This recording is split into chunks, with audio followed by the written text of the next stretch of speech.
Welcome back, ladies and gentlemen, to episode 22 of Indie 11. In today's episode, we are discussing the topic of strengths and weaknesses relevant to football and also just strengths and weaknesses in general in everyday life. We're going to talk a little bit about what my thought process is on what you should focus on more, and also maybe a little bit of my strengths and weaknesses both as a footballer and then just kind of my strengths and weaknesses as a person. So without further ado, let's get it rolling.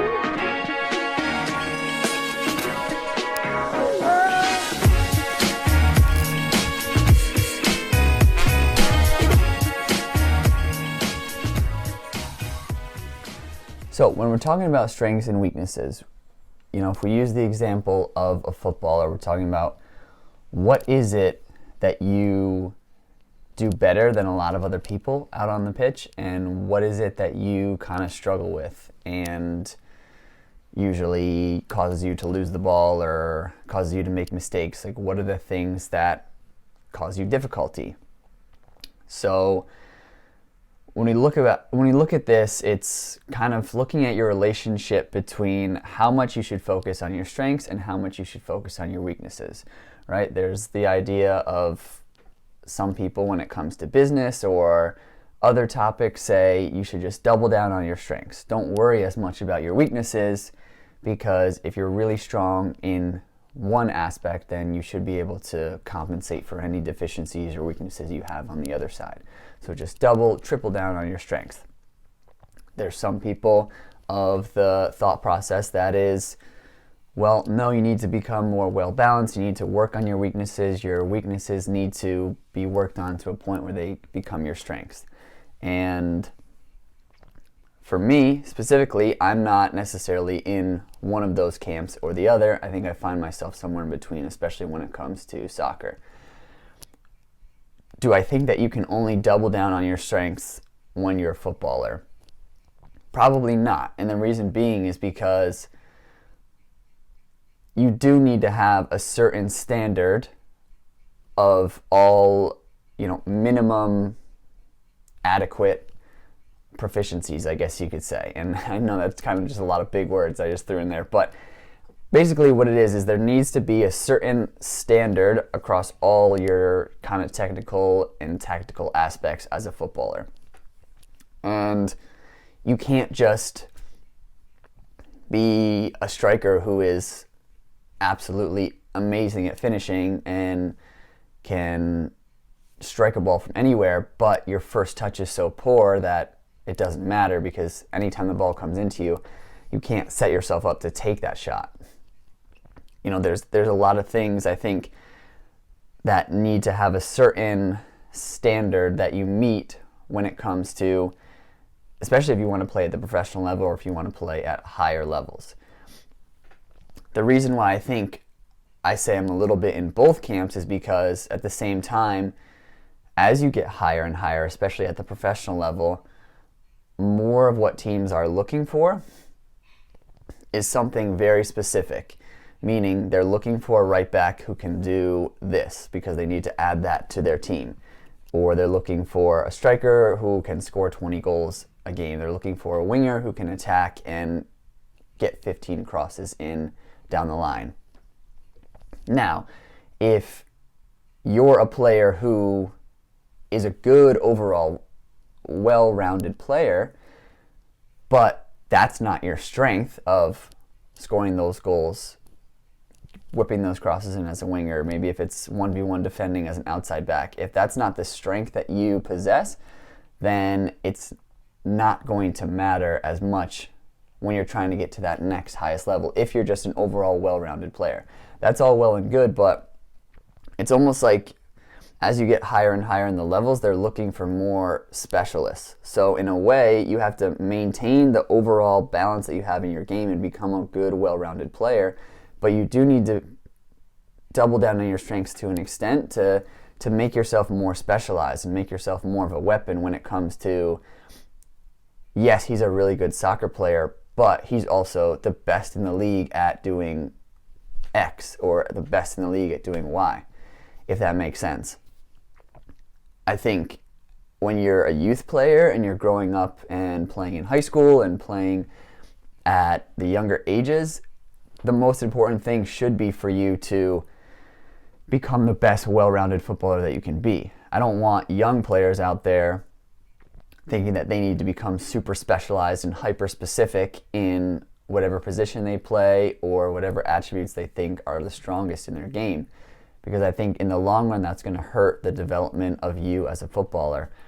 However, I think as you get older, you do need to kind of take into consideration that idea that everyone is a good footballer. You know, everyone can play at a high level, and more or less, although everyone can't play every position at a really high level, most players have played all the different positions, so they kind of have a tactical understanding of everything. And, you know, it's not like if you were to put Luka Modric out on the wing or at left back or something that he would be completely lost. Now, he might look completely lost because of the fact that he's going against other professional wingers. Let's say if he's playing outside back and they're going to make him look bad because he's never played that position before at a high level, but he would at least know the basic structure and kind of positionally where he's supposed to be, what some of his actions are that he should be taking during the game, and kind of what technique he should be using, differing from when he's playing in the center of the park. So that's kind of my thought process on double down on strengths or just work on your weaknesses. It has to be somewhere in the middle. There has to be a balance with that. So kind of tying into that idea, when I'm saying improving upon your weaknesses, I think you also need to look at a couple things when you're thinking of something as a weakness in your game that you want to improve upon. Is it a weakness that needs to be at a higher level? Right? Like, is it a weakness that's really a weakness in your game, or is it just a weakness that you think is it a way? I know this isn't making the most sense. Is it a weakness that you just have perceived to be something that you need to be good at in the game? For example, I see lots of players when they, you know, post on social media or YouTube some of their training, or when I see younger players train, there's so much like freestyle juggling and juggling tricks and a lot of 1v1 moves and just things like that. And while there is a time and a place for that, and that can add to your game, I think that may be something that you've developed this idea in your head that freestyle juggling is somehow going to benefit you as a footballer in the long run, or, you know, doing cone weaves for hours and hours is going to develop you as a footballer. It will make you a better dribbler. It will make your touch a little bit better, but I think it's such a narrow-minded view of how to actually improve upon those deficiencies if you think those are deficiencies in your game. With that being said as well, you also have to look at it from a position standpoint of, if I'm a center back, no, I don't really need to have all those super flary and technical skills and be able to do all of those things with the ball. Yes, it's nice to be able to, but is that really going to take my game to the next level? Is that a weakness that if I improve upon, you're going to see a drastic difference in my game? I would say if you spend hours and hours learning how to do it around the world as a center back, I don't know how much of that you're really going to see pay a dividend for you when you're actually on the pitch in an 11v11 match.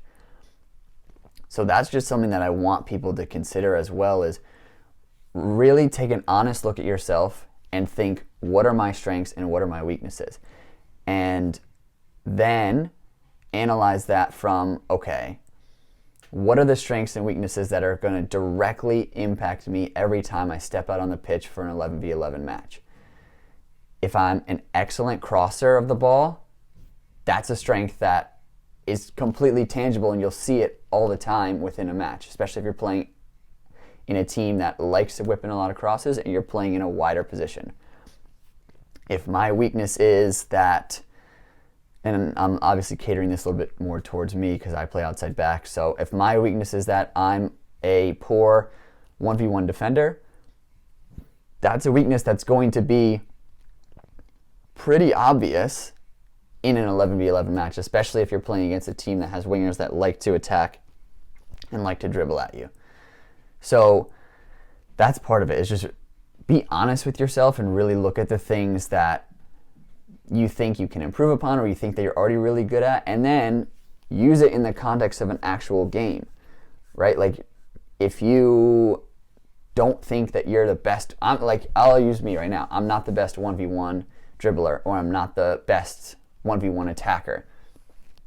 But I have part of my practice, part of my training dedicated to that, but I really don't spend a lot of time on that. And the reason being is because for me to then become much better at 1v1 attacking, it would force me to then change my game and change the way that I play. And I think the times you would see me in 1v1 attacking situations would be so small, such a small percentage of the game, that even if I was to get amazing at 1v1 attacking, you just wouldn't see enough of a payout for that, just based on the way I play. And so I kind of made the decision, like, let me play the way that suits my game the best. Playing quickly, playing 1-2 touch, still getting crosses into the ball, being positionally aware and being tactically a smart player. So that's, I guess, kind of the example of how you can play a little bit more towards your strengths and not necessarily avoid your weaknesses. I know I still need to work on dribbling, because there's going to be times where you're not able to play 1-2 touch and you need to take a player on 1v1. But I'm not the type of player that's going to go into a match saying I'm going to take 10 players on 1v1. I'll probably take on maybe 2 to 3 a game, and that's a max. So, like I said, look at your strengths and weaknesses, analyze them, and be hard on yourself, and then think about them in just the context of a real game. What type of player are you? What type of situations are you going to find yourself in? What are the skills that you really need to focus on? And what are the skills that maybe when it comes to a game don't actually matter as much? I'll tell you right now, if you say that your weakness is your first touch, you don't have a great first touch, it doesn't matter what position you play, that's one that you're going to have to work on. You're absolutely going to have to. But if you say that your weakness is that you're not as strong on the ball and you feel like you need to add strength, you need to add weight, well, if you play as a winger and you're super crafty on the ball and super technical, and maybe you can work on more of your explosive speed or your speed of play, I would argue that no, you probably don't actually need to get into the gym and put on as much weight or as much strength and power as you think you might. And part of that too is ask players that you play with and ask coaches that you've played for to give you an honest description of what they think your strengths and weaknesses are. What do they think that you bring to the game, and what do they think that you can work on? And then if what they're saying as your strengths and weaknesses are completely different from what you're saying, then I think it might be time to reconsider kind of your evaluation of yourself. Especially if what you're saying is your strengths, they're saying everyone around you is that your weakness, then that might be something that you really need to reconsider. My guess is if you're honest enough with yourself that you'll have some similarities, and then maybe they'll be able to look at some things that you can't really see from your own perspective, from your own lens, and they'll be able to add that in and give you a kind of full, well-rounded picture of who you are as a player, so then you can move forward and better yourself. Because that's all that this podcast is really talking about, this episode specifically, is how can you use your strengths and weaknesses to then make yourself the better player. What can you work on? What do you maybe not need to focus on as much? Because we only have a certain amount of time each day that we can really dedicate to training and dedicate to high-level training. So we don't want to waste time working on things that aren't going to benefit us in the long run, or are only going to benefit us a marginal amount. So again, like I said, make it relevant to your game, who you are as a player. what type of player that you want to be. Also make it relevant to the position that you play as well. Think about a lot of the actions that you'll be doing in a game in your position, and then think about how your strengths and weaknesses are going to come into play with that, and what type of player that will shape you into becoming. As a center midfielder, if you're super aggressive and super tactical and you're always in the right position, you can make tackles and break up the play. That's a valued commodity, and that's a strength that you can work on even more by increasing your athletic ability, increasing your vision, increasing how often you actually watch the game so you can read the play better and make more interceptions and break up the play easier. A weakness for you may be that you can't play out of the back as well. That's something that I think that you should focus on. Focus on your first touch, focus on your passing ability and your speed of play, maybe checking your shoulders, how quickly can you see the picture behind you and turn out of pressure. But if a part of that weakness is you feel like you can't then push the ball forward and drive past opponents and become that kind of playmaking or deep lying playmaker, maybe that's something that I wouldn't focus as much of my attention on, because it might not be who you are as a player, and you might spend all this time trying to mold yourself into a completely different player than what you are. You just might be asking of yourself too much all at once. In speaking about this training and speaking about this strengths and weaknesses development, this can also be the type of thing where it changes and progresses over time. It can be something where you're focusing on a specific weakness for a certain block of your training period, and then as you step into an 11v11, you start to realize, okay, this isn't as much of a weakness as I thought it was. My new weakness is this. So in that context of that center midfielder, I think it's more important for you to master that ability to turn out of pressure and connect with your teammates first before it is to be able to turn out of pressure and then drive past opponents, right? It's kind of the walk before you run type scenario. And I don't want to overload a player and say you need to work on all these things all at once, and then you get to a point where both your ability to turn out of pressure and connect with your opponents is okay, and then your ability to drive past opponents is also okay.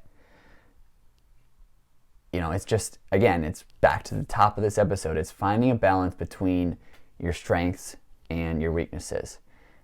There should be a lot of emphasis placed upon your strengths, because that's what you're going to do a lot in a match.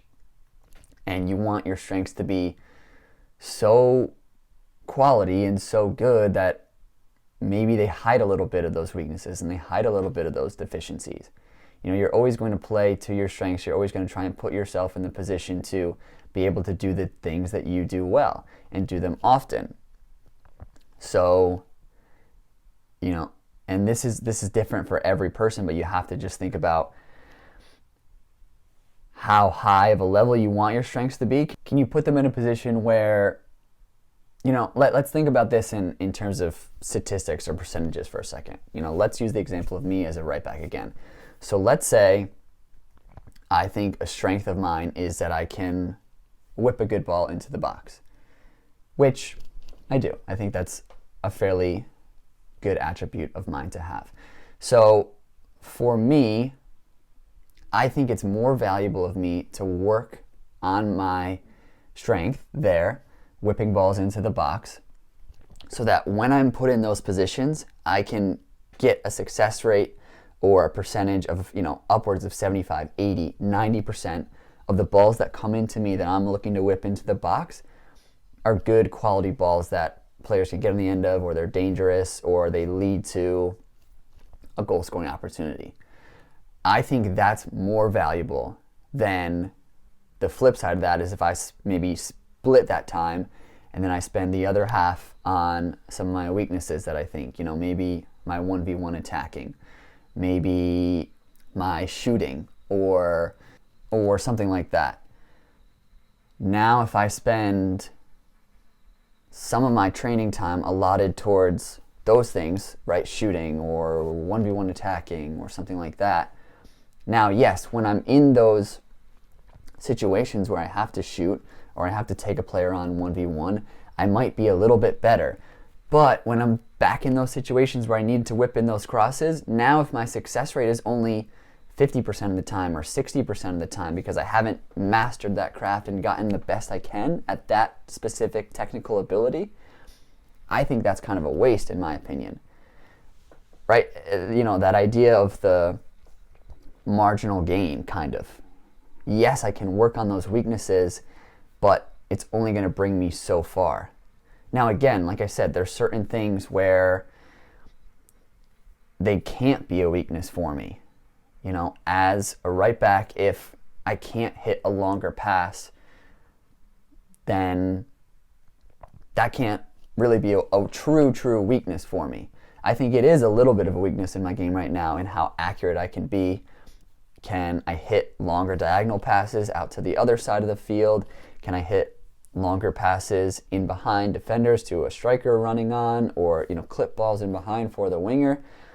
I think that's something that needs to improve upon my game. It's, I wouldn't say a weakness, but a weak area of my game that I think isn't as accurate as when I'm whipping balls into the box and putting in dangerous crosses like that. So that's something that I think I need to raise that standard, that minimum standard for that weakness. So that's something that I won't mind dedicating the time into, because I know regardless of the way I play, it's going to be something that's going to come up in the game, and it's going to be something that I'm going to be asked to do and required to do. Versus, like I said, you know, the 1v1 attacking or the skill moves or shots or something like that.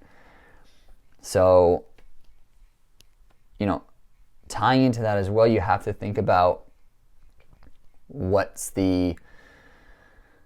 how much of it's going to be related to the game. You know, how much of what you're working on is actually going to come up in the game, meaning, you know, if you're a player that spends a whole session just working on free kicks, I would argue that's probably not the best use of your time, because at most you'll take 2-3 free kicks in a scoring position a game, and I argue, you know, the time that you'll spend in other game situations is going to be so much more than those specific free kicks. I think it's nice to mix up your training once in a while and add a free kick session or add a segment of your session where you're taking a lot of free kicks so that you feel comfortable in those situations. But, you know, especially if you're not even the free kick taker on your team, or you're not even the top 3, and you're just working on your free kicks over and over and you're number 4 on the depth chart, I would argue, you know, what is the end goal there? Is it to just become so good at your free kicks that then you become number 1? And then, you know, you spent a lot of time not really working on your game as a whole. So will you see the same amount of success in the actual run of play, or will you get the same amount of game time? Because typically the way you actually become the free kick taker, and, you know, maybe I'm wrong, but this is my opinion a little bit as a former coach and just what I've seen from playing, the way you actually become the new free kick taker is not that you just take 1,000 free kicks every practice and you become really good at it. The way you actually become the new free kick taker is you work a lot on your technical ability, and in the run of play, you start to play passes that are super accurate, are super creative. You can put some whip on them, you can put some bend on them, and as you become more accurate in the run of play, people start to notice that, and people start to notice what you're able to do with your feet and what kind of passes you're able to play. And now that idea is in their head as they're looking to then take those set pieces. Like, I just think if you're not that great in run of play, but then you are just fantastic at free kicks, that's not necessarily something that's going to lead you to being the free kick taker. You know, you look at who takes free kicks for most of their teams, oftentimes it's the person who is the best in the run of play. It's a center midfielder. You know, it's for Man City, it's a number of different players. It's Kevin De Bruyne, or oftentimes it's a striker because they spend a lot of times striking a ball. I believe for United, like Bruno Fernandes takes them, or Rashford takes them.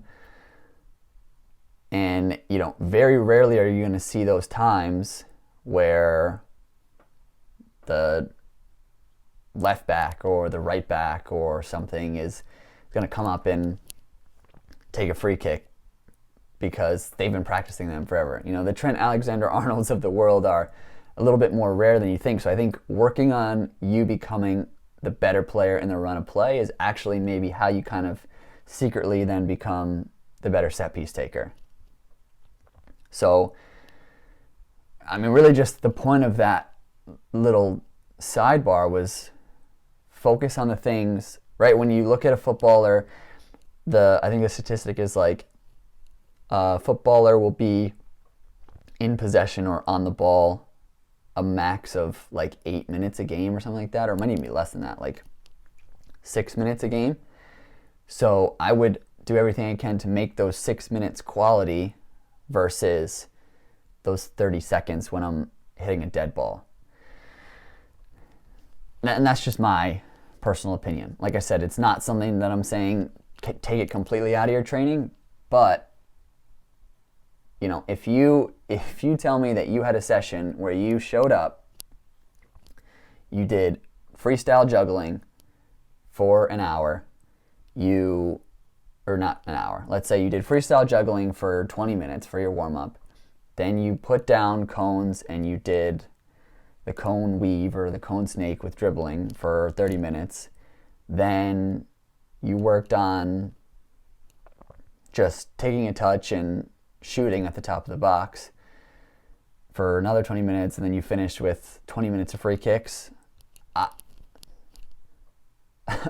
I wouldn't say that's a good session. I'm being honest with you. Because it's just so much of that is so hyper specific, and I don't think that you're going to use it as much as you really think that you are in a game. Like, and especially too, it drives me insane when I see players go and train and they'll have like 2 or 3 of them together, and they will, you know, work on free kicks for 30 minutes, or they'll do those dribbling drills, those dribbling cone weave drills into a shot. When they have, you know, they have a training partner or they have 3 guys there. You know, let this be my bold statement of this podcast. If you ever are training with more than just yourself, don't do a dribbling cone weave drill. If you have a training partner, don't do a dribbling cone weave drill in that session. Those types of exercises, in my opinion, should only be done when it's just you that's training. Use what you have in your training session to your advantage. If you have a partner, do things that you can do with a partner. Passing, crossing, finishing, like, use the resources at your disposal. If you have more than one training partner, incorporate things that involve 3 players. You know, if you have a full group of guys, you know, don't do individual training when you're with other people that you can start to replicate the game action. You can start to replicate things that you're actually going to see in a match. It just, it drives me insane. It makes no sense to me. You know, you're doing a drill that you could just do by yourself, yet you have 3 or 4 other people here. Like, it's a waste of everybody's time. And you can add so many, and honestly, in my training now, when I go and train with coaches, it's shown me how much even my training was lacking. How much you can add decision making and pressure and other aspects to training to make it as game realistic as possible. Like, there's a time and a place for block training. And as we talk about this strengths and weaknesses idea as a whole, a lot of it can be incorporated into block training, right? You have a strength, it is putting crosses into the box. You can bring a bag of balls to the field, you can take a touch out of your feet and whip 100 balls into the box. That's block structured training. It's going to be the same thing every time, and it's going to add something to your game. It's going to make you a little bit better. Your weakness is that you have a poor first touch out of the air.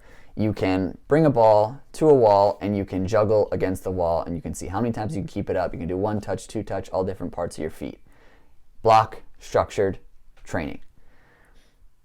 When you start to add players into your training environment and you add other factors, now you can add the idea of the pressure, and you can add the idea of decision making and taking a look and trying to just replicate smaller little actions that you'll see in the game. It's not going to be the same as 11v11, but it's going to be as close as you can get. So maybe the start of your training session with a partner is still some block exercises. It's just hitting long balls back and forth to each other.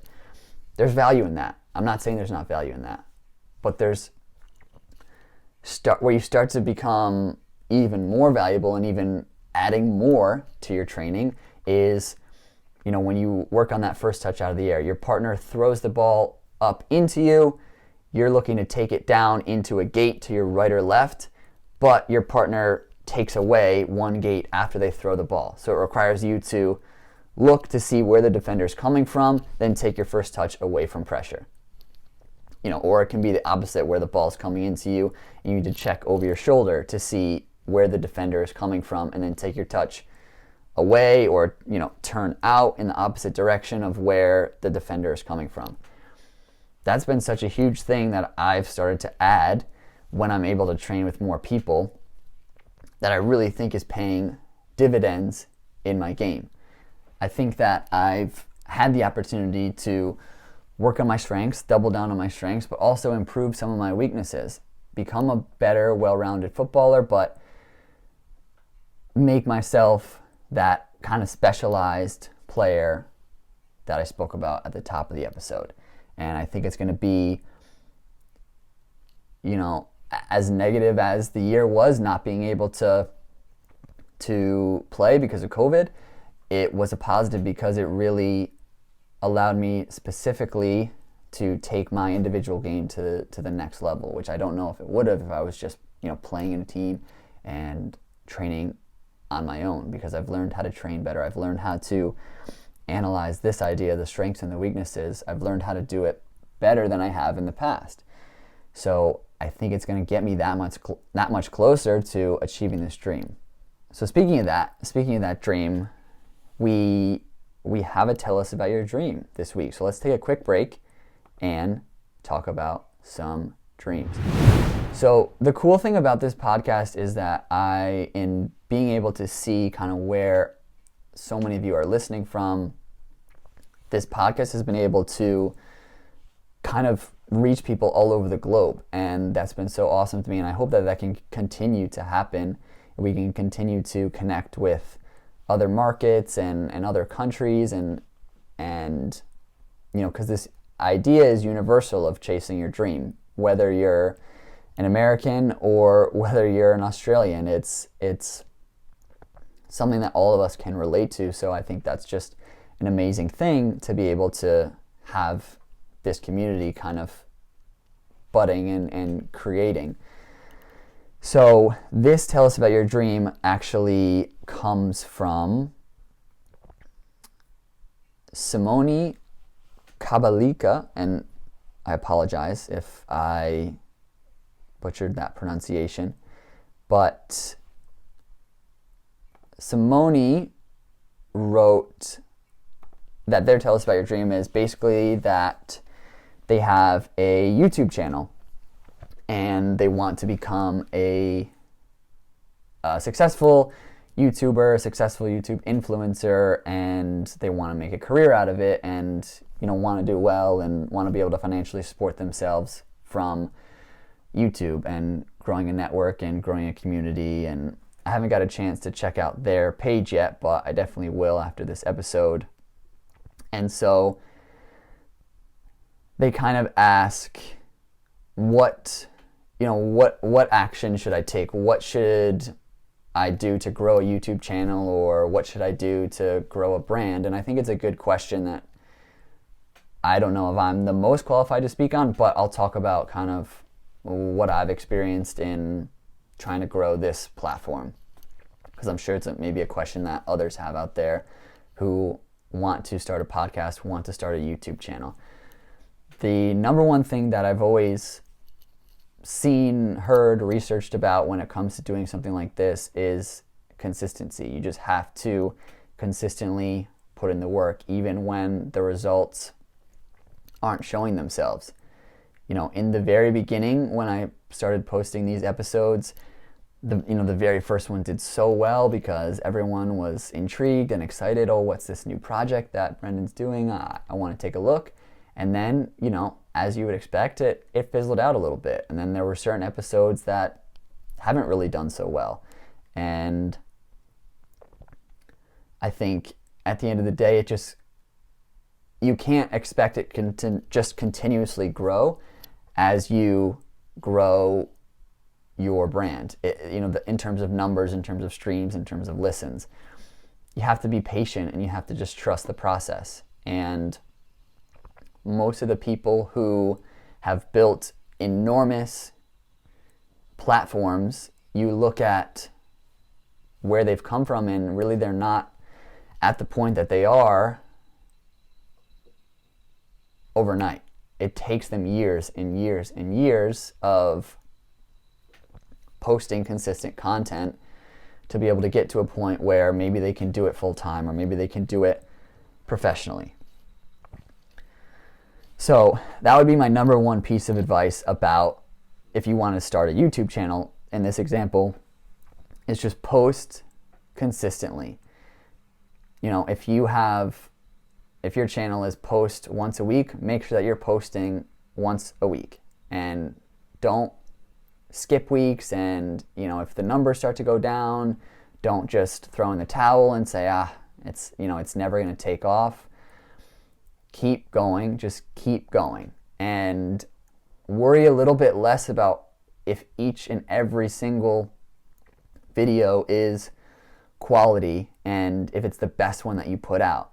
There's some of these episodes where I know are really, really good, and as soon as I hit stop recording, I'm like, yeah, that was awesome. That was one of my best episodes yet. Some of the interviews I've had have been amazing. Some of the episodes that I've done, I know haven't been the best. I know I press stop recording and I'm like, oh, I wish I could have said this, or I wish I could have been more clear or concise. But again, what I always go back to is I think there's value in me having this podcast and having this platform with all of you, and me kind of trying to figure it out right alongside with you. My idea for this is always, not for me to just come up here and sit on a soapbox and tell you how to live, or tell you the way that the world works, because I definitely don't know. There's lots of things that I need to learn. But what I kind of hope that this podcast could be is more of a dialogue between myself and you, the listener. And, you may listen to something that I say and you're like, well, maybe, but also maybe not. I don't really agree with what Brendan's saying on there. I actually think it should be a lot different than that. And I think that's okay, because what I think, like I said, what I'm trying to do is I'm trying to show you a journey. I'm trying to show you a process, and there's going to be a lot of mistakes that I make in this, and there's a lot of mistakes that I've already made that you've probably heard in episodes. And I talk about what decisions I made or why I did this, and you might think, well, why the hell would you do that? And so I'm trying to just be as authentic as I can and give you my opinions on things, and share stories and share experiences. So that's what I would say is try and do that in a YouTube channel.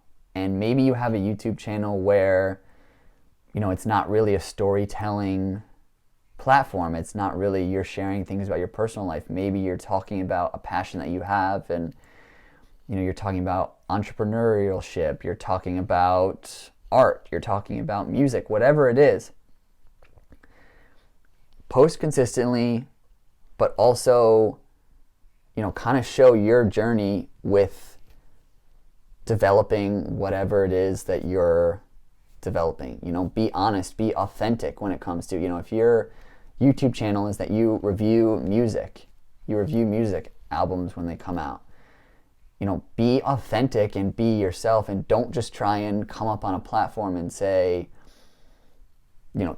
this is what this album was, and anyone who disagrees with it is an idiot. Like, no, I don't, even in this today, as I'm telling you all about how to train strengths and weaknesses and how to, what I think is the best for becoming a better footballer, like, there's some things that I said in here that were very, like, concrete and definite answers. Don't do this, do this.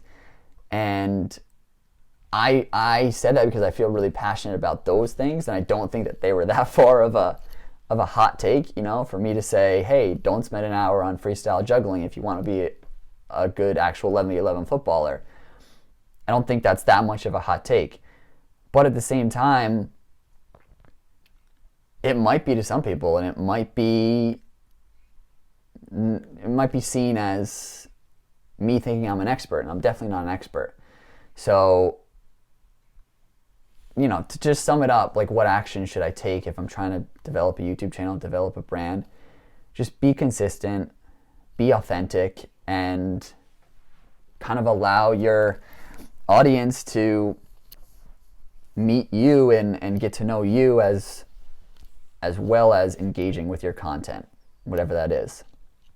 And so I hope that, that's something that I'm doing with this channel, and I hope that if I'm not, that you guys would let me know, and hopefully we can continue to do that and just continue to grow and, kind of take you along with me for the ride.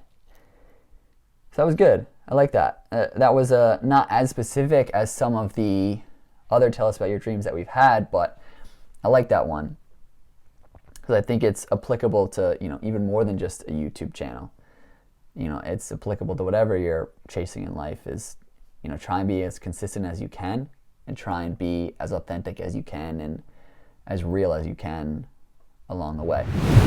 The last portion of this podcast was dedicated to kind of me breaking down what I think are my strengths and weaknesses as a footballer, and, talking about some of the things that I've worked on. But I think I've already kind of touched for you in this episode what those were. I think to summarize, as a footballer, I have a really good understanding of the game, I think. I'm versatile. I can play a number of different positions, and I can understand the game well, read the game well, and be tactically sound. I think technically I'm pretty good. I don't think I'm great. I don't think it's where I want it to be. But I know that my technical ability is something that, again, like I said, that you have to have it at least a certain standard. So I'm constantly working on my technical ability. And then I think maybe specifically to right back, I can get in good areas, I can put in good service and be dangerous from an attacking standpoint. And I can make good runs and be creative and effective in that way. From a weaknesses standpoint, I think I kind of mentioned it already, not a good 1v1 attacker. I know that that's not a position that I like to get myself in, and I don't do super well when I'm in those moments. I think I can become a better 1v1 defender. I think it used to be a huge weakness in my game, but it was something, like I said, that you can't have that as a huge glaring weakness in your game because you'll get found out quickly. So I had to work on that a lot, and a lot of that was becoming a better athlete overall, becoming quicker, becoming faster, becoming more explosive. So I've become better at that, but there's still work that I need to do in that department. I need to become a better 1v1 defender for sure. I would also say I need to become better in my range of passing. I think in and around 10, 15 yards, kind of short, sharp, quality, but need to become even more accurate as you extend that range and become looking to play low-driven balls into your striker's feet or in behind, or curled balls in behind, lofted, chipped, whatever the technique is required. I think as my range increases, sometimes the quality decreases a little bit. So those are some of the weaknesses that I think are in my game. And if you're a listener, if you're a coach that I've played for, if you're a player that I've played with, definitely let me know if you think some of those things are accurate, if some of those things are just rubbish, that I'm not actually good at the things that I think I'm good at. Let me know. I think also I'm kind of basing it off a little bit of when I brought James on, who is my individual coach and trainer, some of the things that he said as well. I'm taking that into consideration. Like I said in the top, think about what the people around you are saying as well, and they should kind of match up a little bit. It shouldn't be complete polar opposites. So to sum it all up, I just think in the idea of strengths versus weaknesses, you should find a balance. You should find the best balance that you can between, don't become a player that just doubles down on your weakness or doubles down on your strengths, and you only work on the things that you're amazing at and that you love to do, because that's kind of the tendency is, if you're really good at something, it's that much more fun to just do that. Like if you're really good at shooting, it's tempting to just go to a session every day and just shoot all day long because you're really good at it and it's fun to be good at things. On the flip side of that, don't then spend all your time simply working on your weaknesses. Find the weaknesses that you feel are a weakness in your game, but they also are going to be really important when it comes to you playing 11v11. Then focus on those things first, and then kind of divvy out your training accordingly. Maybe it's 60% of the time you're focusing on your strengths in training, 40% of the time you're working on your weaknesses.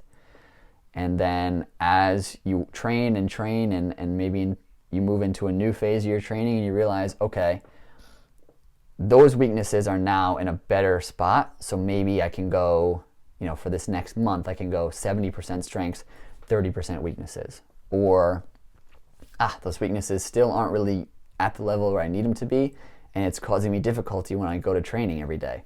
So I need to, flip the script a little bit, and I need to go 60% of the weaknesses, 40% of the strengths. Like, you growing and developing as a footballer and becoming the best person that you can be, it's always evolving and it's always changing. So, don't go into everything with the same mindset, just, day after day, week after week, month after month, and you really have to look at yourself with a critical lens and see how you're developing and how you're doing, and if things need to change, then things need to change. I hope that this was helpful a little bit. I hope that this maybe gave some insight into what kind of things you should be looking at when you're analyzing yourself as a player, and then how to then go and take that into training and implement that into a training.